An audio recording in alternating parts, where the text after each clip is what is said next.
PSG Fan TV, bonsoir à tous, bonsoir à toi Yang. Bonsoir Myron. Score de parité, 28e journée face à Clermont.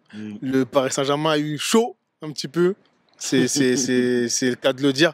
Qu'est-ce que tu as pensé des deux petits jeunes, Zagué et Mayolou, sur le côté gauche? Les deux petits ne se sont pas cachés et ils ont sorti un très bon match. Je pense que c'était leur première au Parc des Princes, si je dis pas de bêtises. Mais ouais, franchement, Mayolo, c'est très prometteur. Il y a un but qui lui est refusé ce soir. Il y a de très très bons déplacements. Il y a une qualité également balle au pied que tu peux observer chez ce jeune joueur. Et après, pour Zagué, il y a eu par moments des choses moins bonnes, des choses plutôt bonnes, mais dans l'ensemble, voilà, c'est des titis. On est là pour les encourager et ça fait vraiment plaisir de les avoir vus ce soir. D'accord, donc ils ont marqué des points à tes yeux ou Pas plus que ça, mais en tout cas, compte tenu du contexte actuel où on a le Barça qui se profile, il fallait faire tourner l'effectif et du coup Enrique a fait appel à eux et ils ont répondu présent. t'as trouvé ça logique donc Ouais. qu'il y ait une équipe bis d'afficher ce soir face à Clermont? Totalement, contrairement au président du Havre qui est venu la ramener. Moi je trouve que c'est bien. Puis en plus il parle alors que sur le terrain il y avait quand même des joueurs internationaux. Un international slovaque, deux internationaux espagnols, deux internationaux portugais. Voilà, il y a un international français également qui était sur le terrain. Donc, je sais même pas pourquoi il vient parler, ce président. D'accord, donc on va parler du buteur, donc Salvateur, c'est pas la première fois. Gonzalo Ramos, qu'as-tu pensé de sa performance? Écoute, il marque des points, match après match, semaine après semaine, contrairement à Randal Kolo Muani qui lui pour le moment n'y arrive pas. Donc Ramos c'est juste incroyable ce qu'il est en train de proposer. Il faut qu'il soit pour moi titulaire face au Barça. Ouais, pour moi ouais, je le mettrais titulaire face au Barça et au vu des dernières semaines tout simplement. Et voilà, c'est le but qu'il met. Voilà, il a beaucoup tenté ce soir. Il y en a une sur la transversale où je pense qu'il aurait peut-être dû mieux s'y prendre. Il y a une double occasion avec deux tirs contrés. Et puis il y a ce but où Mbappé Mbappé qui est rentré en jeu ce soir, qui s'est montré décisif, Mbappé qui le met dans le bon intervalle et après il conclut d'un super extérieur pied droit. Donc pour moi il fait très très bien son taf de numéro 9. On sent qu'il prend de l'assurance en fait.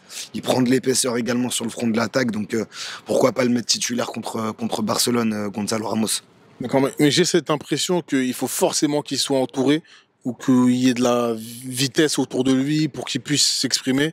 Mais au-delà de ça, voilà, avant que Mbappé rentre, il a eu des occasions qu'il a un peu vendangées.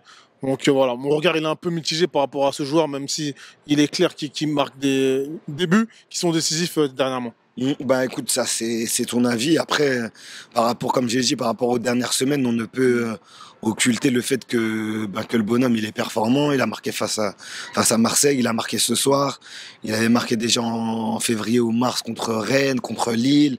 Il prend ses marques quoi et tu sens qu'il est beaucoup plus à l'aise également aujourd'hui avec ses partenaires. Donc pour moi, il faut qu'il soit titulaire contre Barcelone. D'accord, donc on va clôturer. Un dernier mot pour Mukiele, qui a peut-être joué peut-être sa chance pour mercredi prochain face à Barcelone.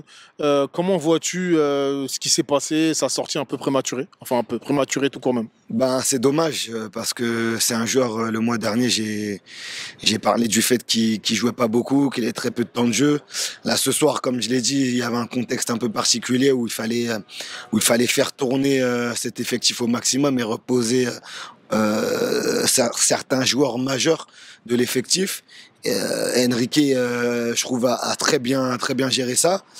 La sortie de Mukiele, c'est regrettable. C'est regrettable parce que Hakimi est suspendu sur le match aller face à Barcelone qui se profile. Moi, malheureusement, ça me prend la tête, ça me casse un peu les bonbons de voir Zahir Emery côté droit. Pour moi, c'est un milieu de terrain et avec la blessure de Nordi, il y a moyen qu'on voit Warren latéral sur le match qui se profile. Donc ça me gêne un peu. Ça me gêne un peu, mais on fera avec. Et Barcelone, de toute façon, j'ai le sentiment que nos joueurs sont prêts. C'est une grosse échéance. Moi, j'ai le sentiment que les joueurs sont prêts et j'espère qu'on va faire un résultat. Lamine Yamal, t'as un peu trop parlé. Et pour revenir à Enrique, moi, je trouve qu'il fait quand même du très très bon boulot. Donc, par moment, je peux chipoter sur des petits détails. Il a pas fait ça. Mais dans l'ensemble, même quand il fait des changements, il a raison. Pour le moment, le gars a raison. Donc voilà, confiance totale en ce groupe et totale confiance en ce coach. Merci à Bonne toi. soirée.